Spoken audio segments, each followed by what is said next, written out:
সেদিন দুপুরবেলা পেটটা কাঁচুমাচু করছিল কিছু ভালো খাওয়ার জন্য, মানে খাওয়ার জন্য। আর তখনই ট্রিট দিল রুবি আপু। হ্যালো এভরিওয়ান, কেমন আছেন সবাই? Made by foodie once again নতুন একটা ফুড ব্লগ নিয়ে চলে আসলাম। আজকে আমরা অনেক অনেক মজার খাবার খেয়েছি এবং এটা রুবি আপু ট্রিট দিয়েছে। আবার বললাম যাতে আবার ট্রিট দেয়। এনিওয়েজ, আজকে এসছি আমরা গুলশান শেফস টেবিলে। শেফস টেবিলে আরও বেশ কয়েকটা ব্রাঞ্চ আছে, তবে আজকে এসছি গুলশানে যে ব্রাঞ্চটা আছে ওখানে। তো সবাই মিলে এসছি, বাইরের আউটস্ট্যান্ডিং ভিউটা দেখে মাথা নষ্ট আসলে ভিউ, এবং এখানে বসতেও অনেক ভালো লাগে। আড্ডা দেওয়ার জন্য আসলে বেস্ট প্লেস বলা যায়। আর হচ্ছে খাবারের কথা পরে বলি, বিকজ আমার কাছে পরিবেশটাও অনেক বেশি ইম্পর্টেন্ট। প্রথমে আমরা শুরু করছি ফ্রেঞ্চ ফ্রাই আর নাগেটস দিয়ে। আসলে জাফরিন যখন আসে প্রথমেই যে কোনো জায়গায় এটা খাবে, এবং আমরাও আসলে যে খাবার আস্তে আস্তে কী করবো, মুখটা একটু খালি খালি লাগে তখন এটা খাই। এবং ড্রিঙ্কস নিয়েছি মাউন্টেন ডিউ এবং 7 আপ। আমি আসলে মাউন্টেন ডিউটাই নিয়েছি। তো যেটা বলছিলাম, আসলে এটার আউট ভিউটা বা আউটডোরটা আমার কাছে অনেক বেশি ভালো লেগেছে। এবং আপনারা দুপুরবেলা আসলে কিন্তু মোটামুটি খালি পাবেন এবং বসেও শান্তি পাবেন।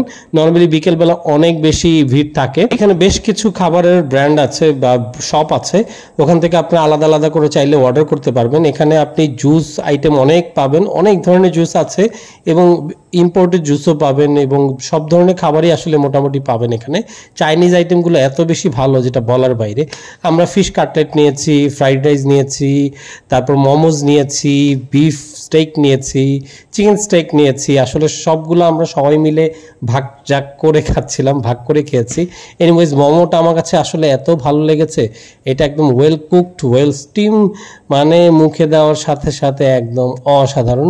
এখানে কিন্তু আপনারা শ্রিম্পের মোমো পাবেন, মানে মোমোর বেশ কয়েকটা ভ্যারিয়েশন আছে। তো যাই হোক, আমি খাচ্ছি হচ্ছে বিফ স্টেক। বিফ স্টেকটা ছিল বেঙ্গল মিটের এবং এটার দাম প্রায় 800 টাকার মতো ছিল। আসলে দামগুলো আমার মনে নেই, বিকজ তখন পেটে অনেক ক্ষুধা লাগছিল, সবাই মিলে শুধু খেয়েই যাচ্ছিলাম আর কি। তবে বিফ স্টেকটার উপরে আমাদের অনেক বেশি এক্সপেকটেশন ছিল, যেহেতু ভাবলাম যে বেঙ্গল মিটের বিফ স্টেক, বেঙ্গল মিটের বিফ স্টেকটা আমি প্রথমবার খাচ্ছি, কিন্তু এটা আমার কাছে আসলে একদমই খুব একটা ভালো লাগেনি, মোটামুটি শুধু খাওয়ার মতো। তো যাই হোক, এখানে আইসক্রিমও ছিল। আমরা অন্যান্য খাবার এনজয় করছিলাম এবং মাঝে জাফরিন বলছিল যে আইসক্রিম খাবে, তো বলছিল যে অরেঞ্জ ফ্লেভারে খাবে। এখানে সেভয়ের আইসক্রিমগুলো পাওয়া যায়। এক স্কুপ আপনার দাম প্রায় 300 টাকা বা 250 টাকা, আমি ভুলে গেছি। তবে দাম অনুযায়ী আমার কাছে কোয়ান্টিটি অনুযায়ী দাম অনেক বেশি মনে হয়েছে। নর্মালি ওদের আইসক্রিমগুলো এত দামি হয় না, এখানে দাম কেন বেশি রাখছে আমার মনে নেই।